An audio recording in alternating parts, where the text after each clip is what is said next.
Hi, in this video, you will learn how to solve one variable linear equations. So let's get straight to the video. In this video, we will sadly not be addressing any word problems. However, we will have another video completely dedicated to just solving one variable linear equations. So let's start off by getting a gist of what linear equations, how to solve actual linear equations.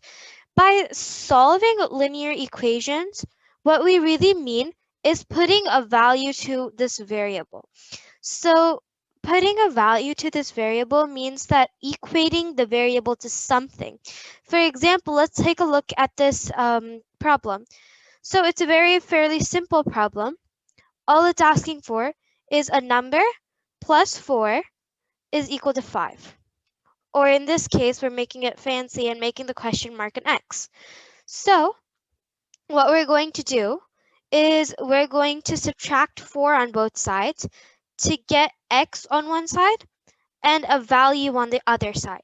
So if we're going to subtract 4 on both sides, we're going to do minus that, and x is equal to 1, right? So if x is equal to some value, if x is equal to 1 in this equation, then we can recheck it. So is 1 plus 4 equal to 5? Yes, it is.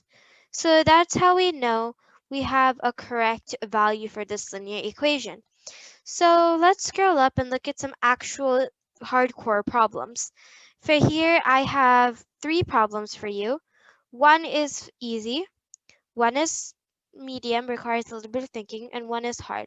Please pause the video and attempt all 3 of them. All right, let's start off with the first problem, which is the easiest problem.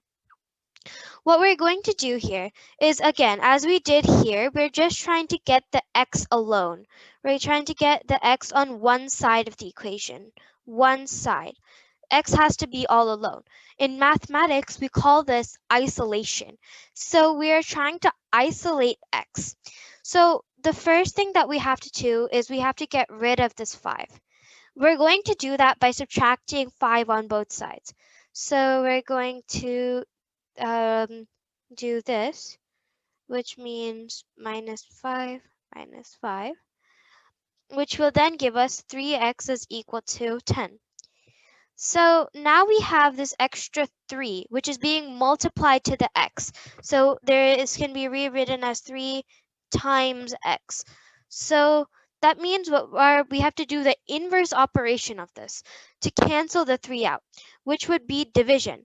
So what we have to do here is we have to divide both sides by 3, which would give us x is equal to 10 thirds.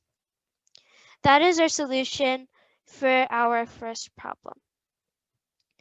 So our second question is asking us we have 3 variables being multiplied by 2 and is equal to 36. Okay, so my first intuition here is to simplify this part of the equation. Or in other words, these 16x plus 13x minus 18x. I want to simplify that. I want to simplify this before I get started with the problem so that I know a value for it, and it'll make the problem solving process much easier. So one thing I would like to point out before we get started by simplifying is that this x terms, the variables are all the same. Because these variables are all the same, we are able to combine all of these together. If the variables are not same, they are different terms. So please keep this in mind when you are solving a problem.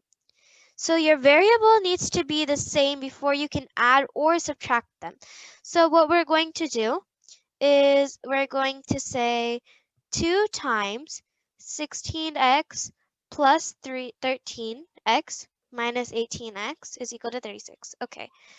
So before we even get started, we can just divide both sides by 2, as we can cancel out the multiplication. So when we simplify that, we get 16x plus 13x minus 18x is equal to 18. So after this, let's simplify it by just adding up all of these equations, adding up all of these variables, because we can do that because all our variables are the same. So that means that's 29x minus 18x is equal to 18. Then we're going to subtract to get 11x is equal to 18, and dividing both sides by 11 to get rid of cancel out the 11 and to isolate x, we will get x is equal to 18 divided over 11. Okay, so that's our solution for this question. Now for our hard question. Now, the reason why this question is a bit harder, is because you have fractions here. There are two ways to solve this problem. So let's start with method one. In method one, what we do is we keep the fractions the same and simply just keep working with the fractions, right? So if we were to continue with that, 1/2 x plus 3/4 x plus 18 is equal to 1. What we're going to do here is we're going to convert 1/2 into fourths. So that would be 2/4 x plus 3/4 x is equal to plus 18 is equal to 1. And that would be, again, equal to 5/4 of x plus 18 is equal to 1. And since we have to isolate this variable, we're going to subtract 18 on both sides to get 5/4 of x is equal to negative 17. And we're going to divide both sides by 5/4 to get, again, x alone. So dividing is the same as multiplying by the reciprocal. Dividing a fraction is the same by multiplying by the reciprocal. So simply what we're going to do is we're going to multiply it by 4/5 to cancel out both of these, and 4/5 to get, if I'm not wrong, 8 is negative 68 over 5. We can simplify this further, but before we do, I'd like to introduce method number 2. So there's nothing really wrong with this method. It just is a bit more time consuming than the question really should be, right? So let's see if there's a more efficient way to solve this. Let's just bring this down over here. And let's see if there's a more efficient way to solve this.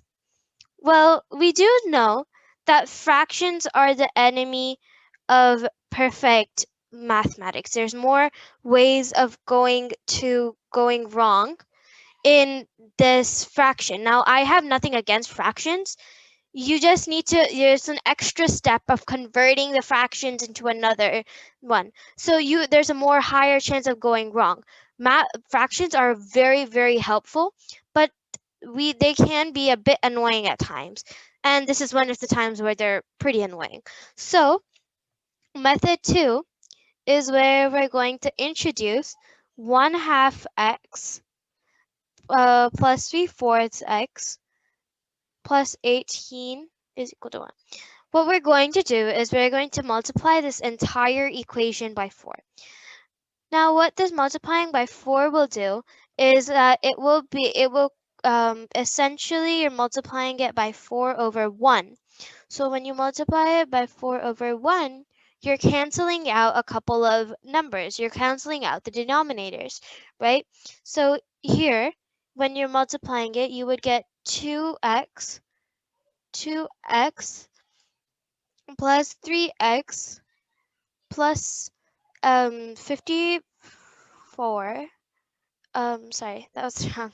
72 um plus 72 is equal to 1, and you'd get 5x is equal to negative 71, which is then in turn equal to x is equal to negative 71 over 5. Aha! That means that I did something wrong in this method down here, which means I probably did a calculative error. So see, this means that one method over the other may just help you catch your errors before you go extremely wrong. See, I'm pretty sure 3 off, but knowing the second method could help you be more efficient, one, and could also make you much better in terms of it can help you catch errors much faster if you know how to do both methods. So again, this is our solution for this problem, and therefore if you have any questions, please put them in the comment box and I'll be sure to address them in our next video. And thank you so much for watching. See you soon. Bye.